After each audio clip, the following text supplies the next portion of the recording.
Yeah, and now I think we will be doing our kind of roundtable, more general discussion now till 5:30.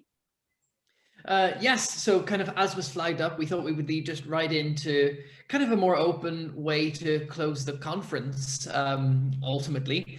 And we have plenty of people to thank. But first of all, what I would like to do is hand the floor to Katrina Leahy, who you'll have recognized throughout the conference with her questions that will make you think about something overnight. It tends to be the way. They're always such probing, brilliant questions. And yes, I'm just going to give Katrina the floor for closing us off.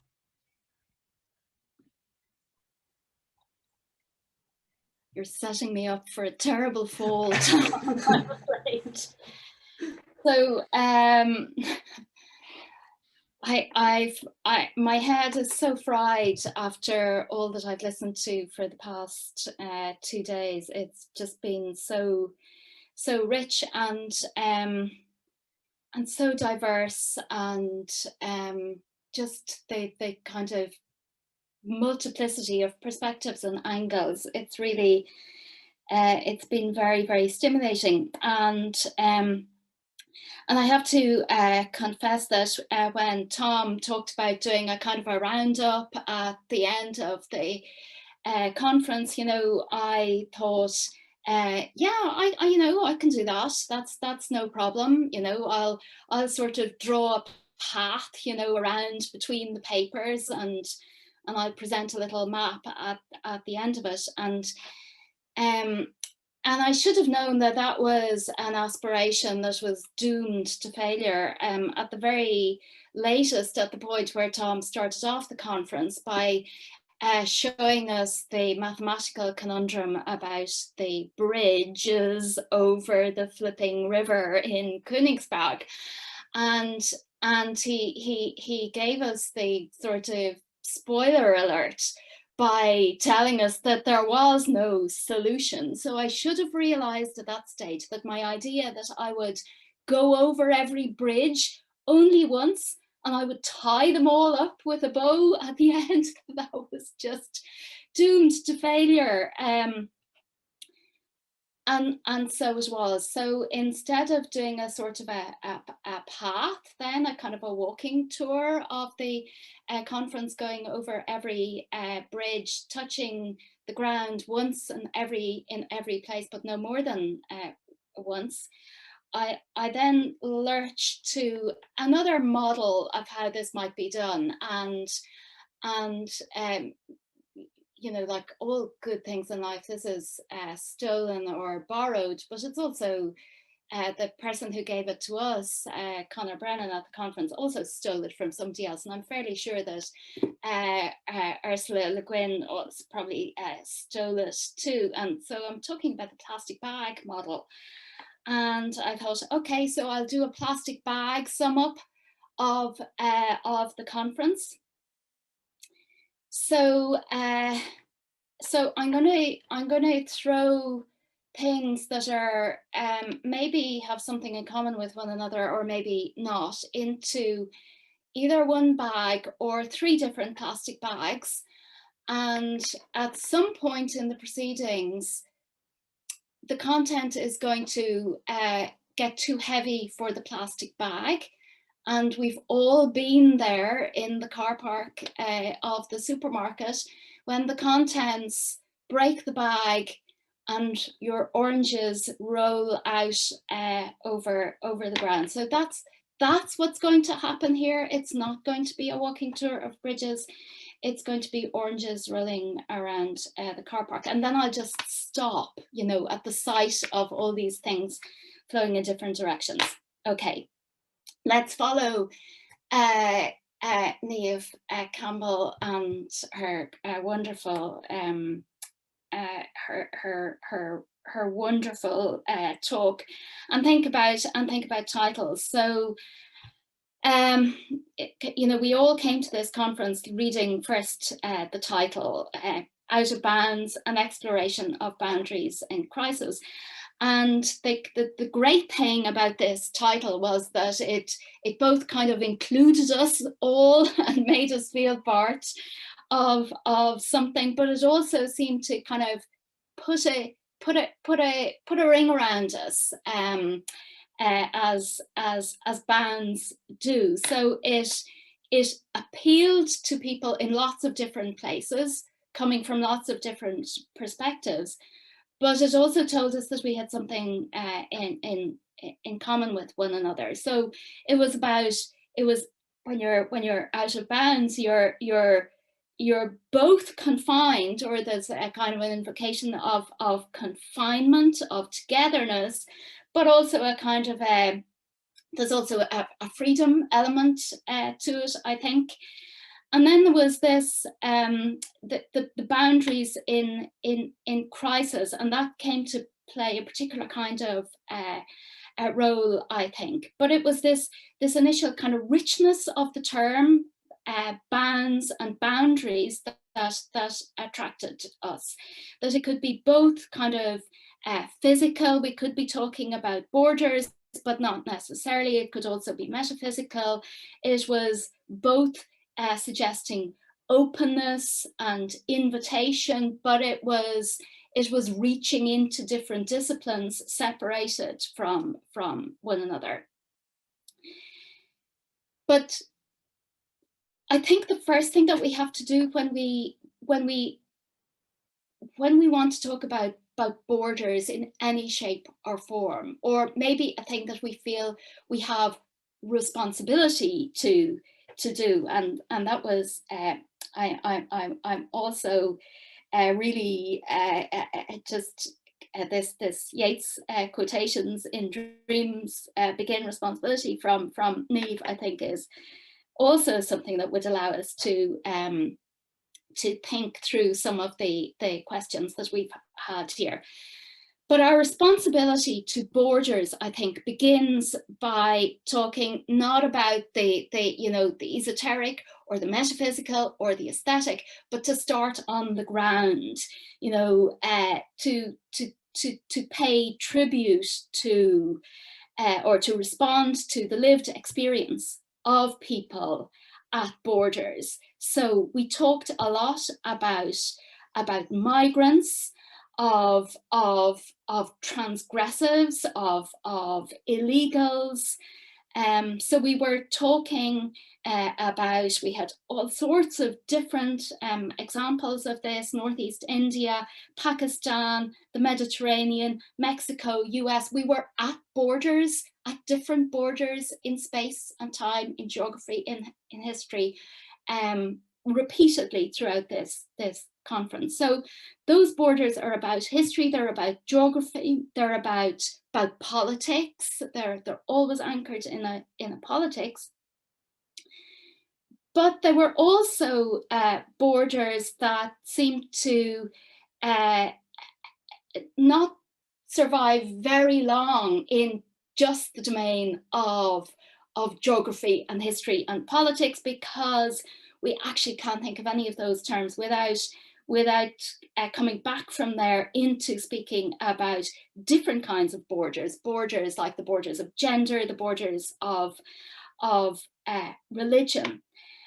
And so all of these kind of border questions were all stories of selves and others, to put it in a very simplified way.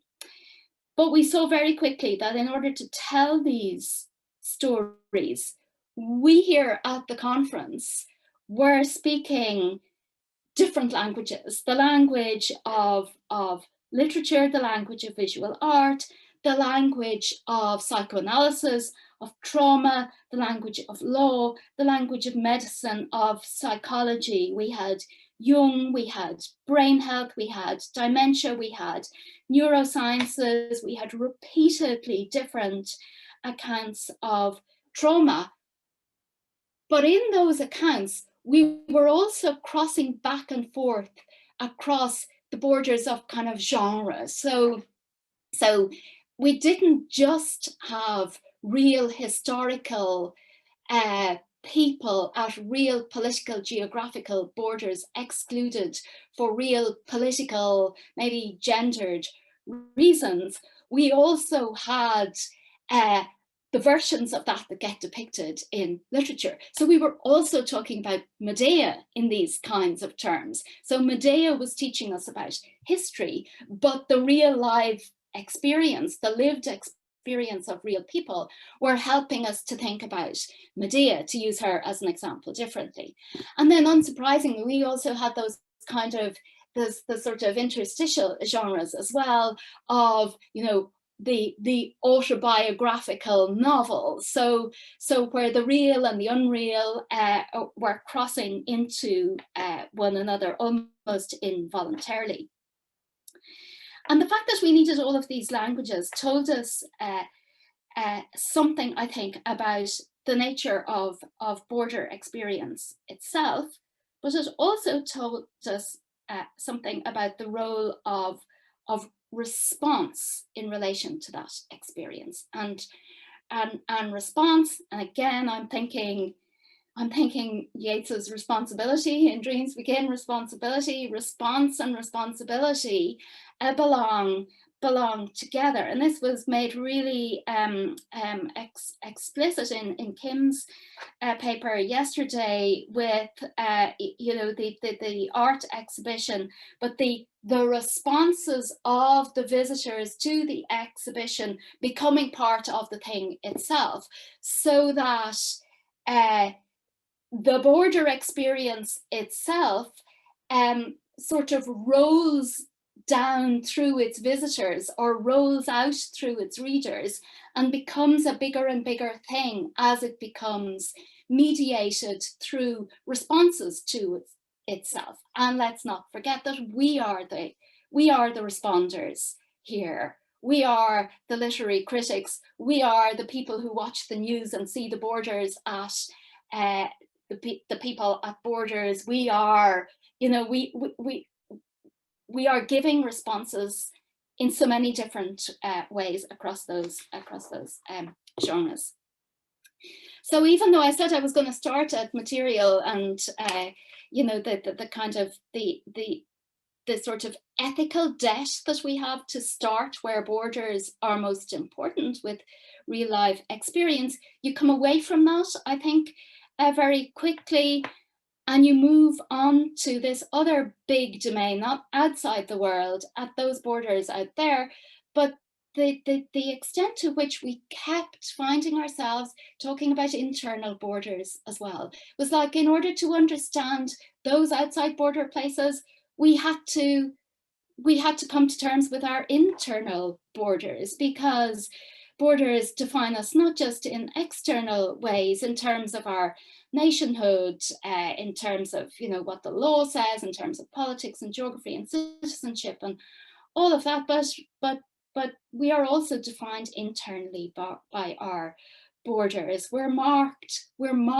constituted by borders, and we had some really super papers about internal borders, about the internal divisions within ourselves, between kind of our own selves and others, between what we internally decide is acceptable or unacceptable, between those parts of ourselves or of our past that must be walled off, you know, kept from being disclosed. And of course, here we are in the zone of trauma, those parts of ourselves that are excluded. We had this with John McGahern just there. The kind of the frozen, retained bit of ourselves, and this kind of secretion of knowledge within ourselves at our own internal borders. This was also so brilliantly described yesterday in the first keynote lecture in terms of non-declarative memory, those parts of ourselves that get carried forward in a kind of an invisible plastic bag that we didn't know we were carrying. the sort of involuntary reproduction of ourselves, even in circumstances where memory is gone, so that we find ourselves unable to lose those prejudices, those locked out parts of ourselves that we didn't even know were prejudged, were sort of outside outside the pale of what we could accept as being part of our self conception. And of course, we have to think about the fact that those parts of ourselves, those bits outside the borders of ourselves internally, that they would also be steering the way in which we act in the external world, that what we do at our borders in the real world, the way we think our borders, the way we act there, in other words, the politics, history, geography stuff, that could in itself be determined by all this non-declarative stuff. Probably this is a little bit of knowledge going a dangerously long way, but it's really kind of a very evocative kind of way of thinking of this, that what we carry but don't know we carry, our infamous baggage, that actually could be producing external borders and external behaviors as well. I mean, it's of course a kind of a commonplace of psychoanalysis, but just to think about it in these terms, I think is just really I found it very stimulating. So, and I was going to say finally, but bad news is not quite finally, but almost finally. This, if the sort of the material, the reality, the outside, and then there's the inside with our internal borders. There's also, I think, the question of form was one that kept coming up over and over, and so where we were being asked the question, what form might be adequate to carry. Even what plastic bag might be adequate to carry even unknown knowledge, even trauma, what even the thing that language hides, that our way of conceiving of things, our narratives, the shapes, the stories that we tell ourselves, what form, what bag could take all that stuff, including the invisible, the unknown, but without losing sight in the process of doing that of the politics, the geography, the really visible stuff. And this was introduced as well right at the get-go by Kieran and his stunning piece about John Clare, because he was addressing borders in so many ways, but really loudly. If you respond to your art object, your writer, with a poem, if you give back in the form that you got it, what does that mean? Is that a better response? Is that a more adequate response? Is it a better echo? Is it a better, what is that relationship? What is the right form to attend to the border stories that are being told in all these different genres? And Beckett, of course, was right there to help us with these lovely, open your eyes and see the mess, and then find a form that accommodates the mess. And that's really what we've been doing, to kind of name what we see at borders through all these different languages, and through all these different languages to break out of old forms, to find a new form that would accommodate all of that, the thing that we saw. And there was a lot of kind of seeing that went on. I think that there was a lot of talk about visibility and invisibility and the seer as the witness and seeing all things and all times. That came up a number of times. So again, to poach from Neve Campbell, so to think about, she used the terms encounter and interpretation. So when we're thinking about finding an adequate form, we're trying to find a form that would be an encounter, that wouldn't just place itself over or silence the original, that would enhance or respond, be responsible to the original, and not just kind of replace it, put it in itself in the place of the original border story. So the question of form belongs to the artwork, but it also belongs to what we do with our frameworks. We talk the language of the modern and the postmodern, of the Anthropocene, and even the post-Anthropocene. We organize things in order to get a grip on them, to make sense of them, to deepen our knowledge of them. But we've been saying from the get-go as well, in the title already, the idea that these narratives are, along with the borders that they try to carry and describe, are in crisis.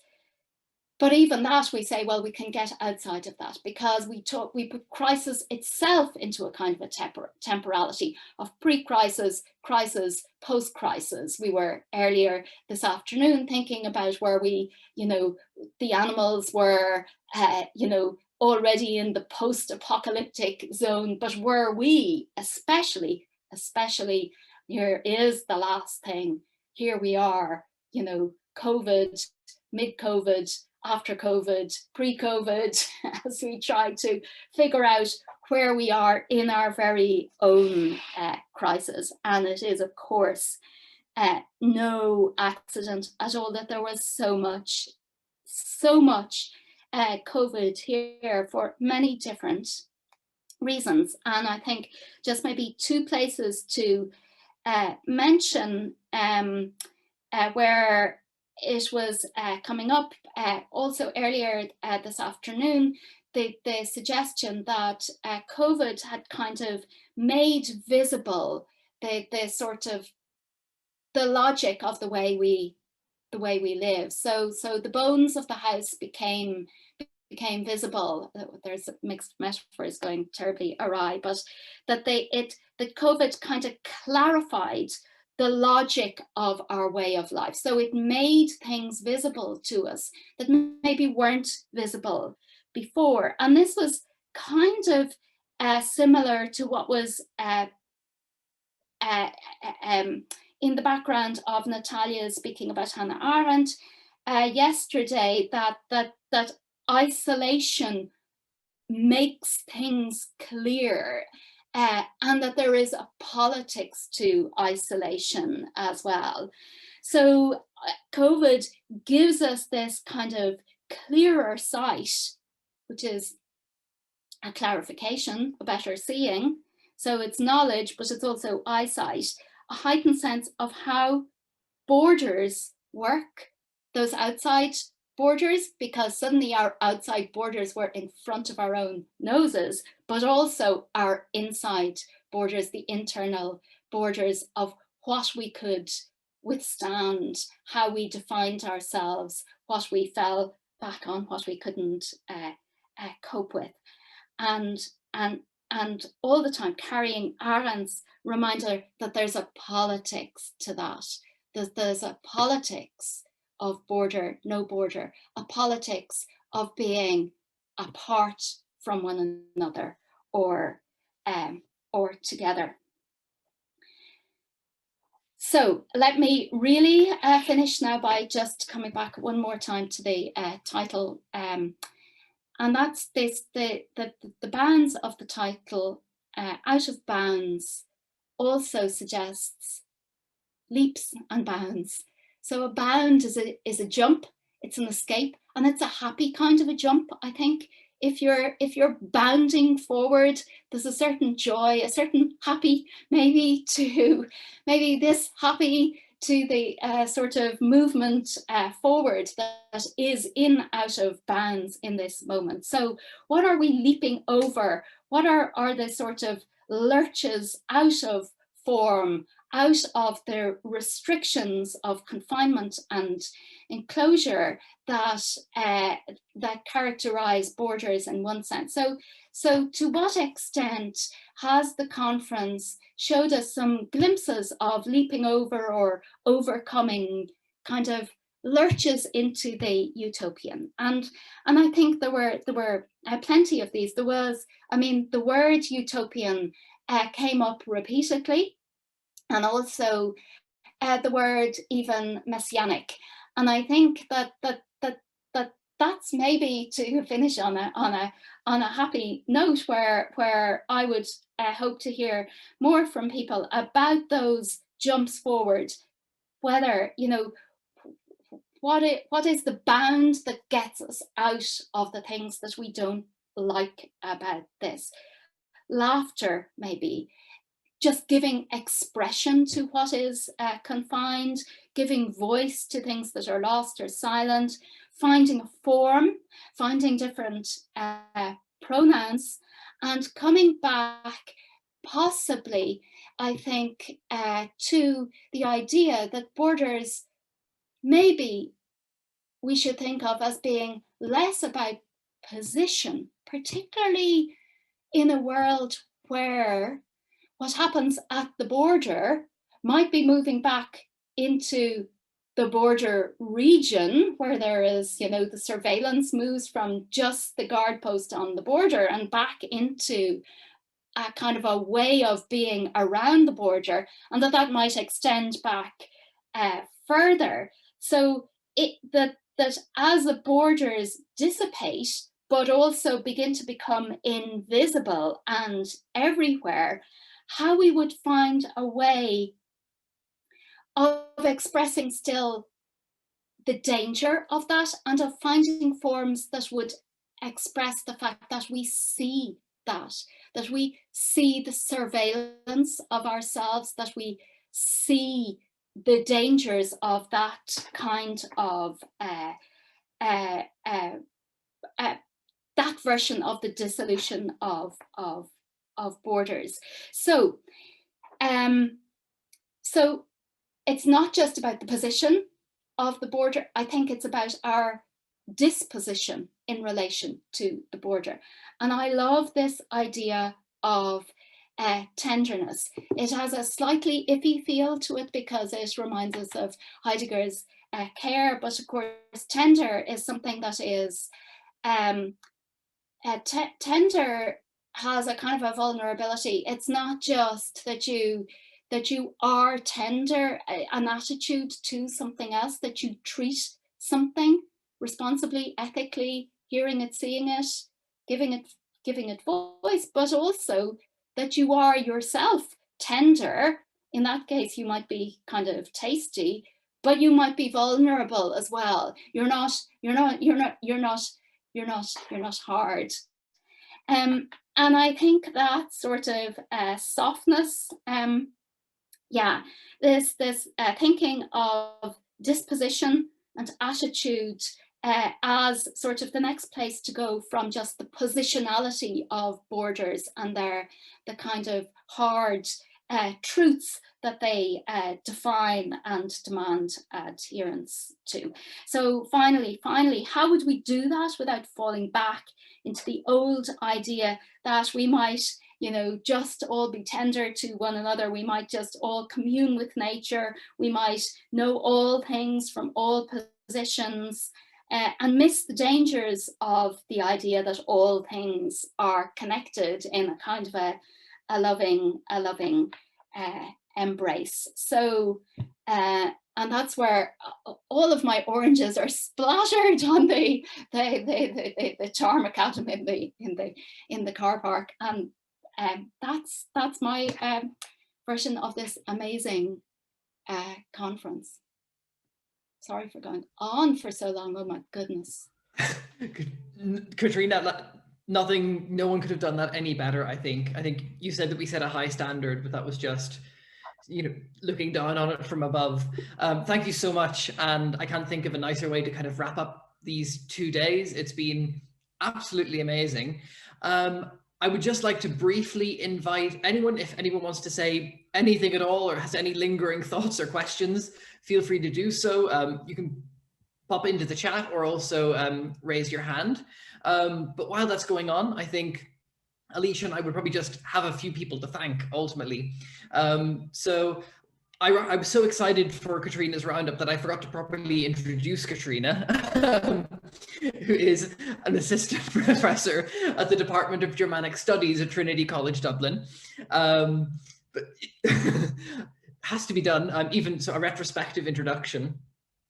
And then also, of course, we have to thank someone who's no longer here at the conference, and that's Dr. James Hadley, who really took or saw this conference idea from its very infant stages and saw something in it and really gave it such a backbone and offered the Trinity Centre for Literary and Cultural Translation as a venue and as a platform for that. And as Alicia and I were saying yesterday, he's been such a calming influence. His kind of organizational talent has just been so important in putting all this together. And of course, to all of our speakers, such an amazing array of talks as has just been summed up, all with this central thread of boundaries.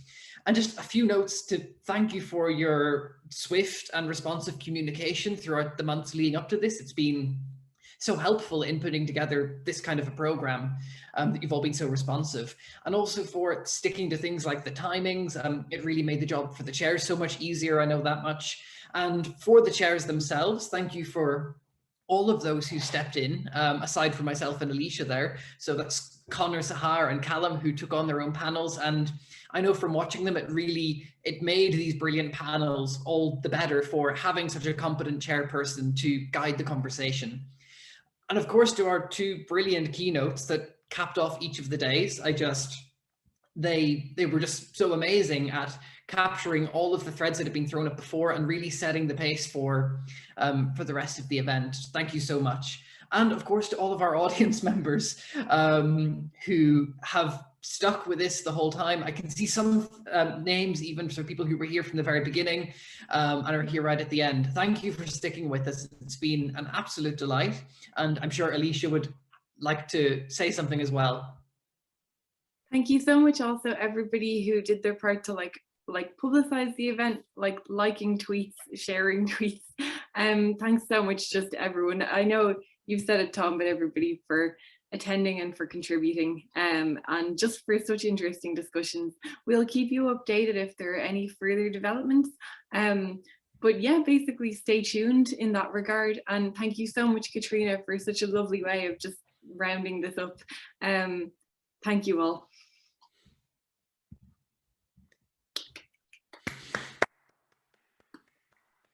So I can see just some comments coming in the chat. That's really nice. So thank you, Connor, Moon-Young, Lisa. But if no one is dying to jump in, I see no raised hands, then I think all we can do is maybe just call the conference to a close. Thank you so much. And as Alicia said, stay tuned. We'll be in touch with any developments. And Katrina's thrown out many ideas for a follow-up conference in that, although I can't plagiarize any of those now. Thank you so much, everybody. So lovely to see some of your faces again. Okay, all right. I hope everybody has a lovely weekend and thank you all.